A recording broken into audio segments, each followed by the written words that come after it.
He is a lovely human being. He had a fantastic sense of humor. Very few people would know that he was an excellent mimic. So he could actually mimic his colleagues in the boardroom, some of the Tata CEOs. It would be great fun to just watch him.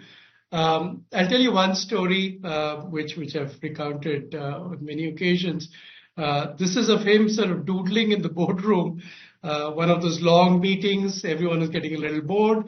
So he started drawing caricature of some of his colleagues. And in the early years in the 1990s, when he was chairman of Tata Sons, most of his colleagues were 20, 30 years older than him, which, by the way, is one of the reasons he understands why youth need to be supported. He was a spring chicken in that boardroom compared to some of his elderly colleagues.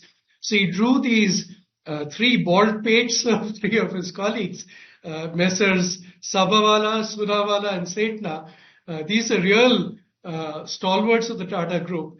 And then at the end of it, he decided to actually show his artistry to them. And they actually loved it. So he made copies, he made three prints. He called it the three S's, and they proudly then displayed it on their desks. So he was somebody who could, see the fun in situations, be a very human person with his colleagues, and really, crack the joke or two. There's another episode I recount with Jamshedji Baba when Mr. Baba was, again, 20 years older than him, slipped off his shoes under the boardroom table, and Mr. Tata quietly started kicking it towards the end.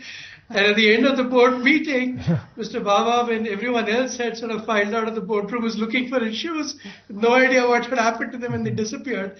And the chairman and a few directors sort of knew what had happened and were quietly having a chuckle. So somebody with a great sense of fun. He could laugh at himself as well, which is, I think, very important. Sense of humor, I think, critical, given the kind of tension you would otherwise often experience in that kind of a role and job.